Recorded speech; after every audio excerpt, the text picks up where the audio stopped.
Europe 1. Dans le même temps, Emmanuel Macron est depuis quelques heures maintenant en Irak.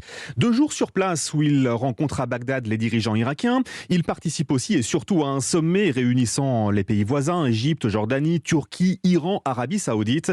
L'objectif du président est de soutenir la stabilisation du pays et de rappeler le rôle que veut garder Paris dans la région.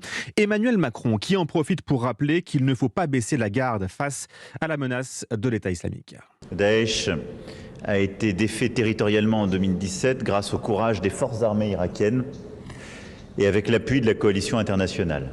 Et nous savons tous qu'il ne faut pas baisser la garde, car Daesh demeure une menace. Et je sais que le combat contre ces groupes terroristes est une priorité de votre gouvernement. Je veux ici vous redire l'engagement de la France au sein de la coalition et à vos côtés.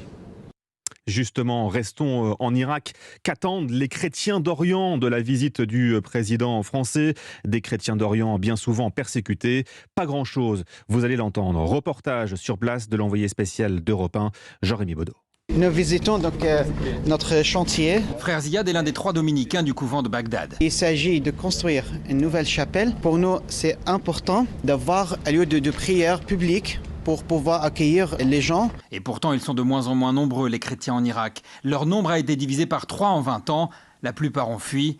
Frère Rami. La société elle-même a subi une islamisation de l'époque de Saddam. Nos frères chiites ou sunnites, ils font tout pour islamiser la société. Pour ce dominicain, vivre en tant que chrétien en Irak devient de plus en plus difficile, notamment pour les familles. Surtout pour les filles qui vont à l'école. Parfois, on essaie de les imposer les voiles. Puis, ils ne comprennent pas pourquoi elle est chrétienne. Au fur et à mesure, quand on a beaucoup de discrimination, on arrive facilement aux persécutions. De la visite d'Emmanuel Macron, ces dominicains espèrent à minima du soutien, mais pas d'avancée concrète. Dans les situations actuelles, pour nous, c'est mieux que rien. Bagdad, Jean-Rémy Baudot, Europe 1.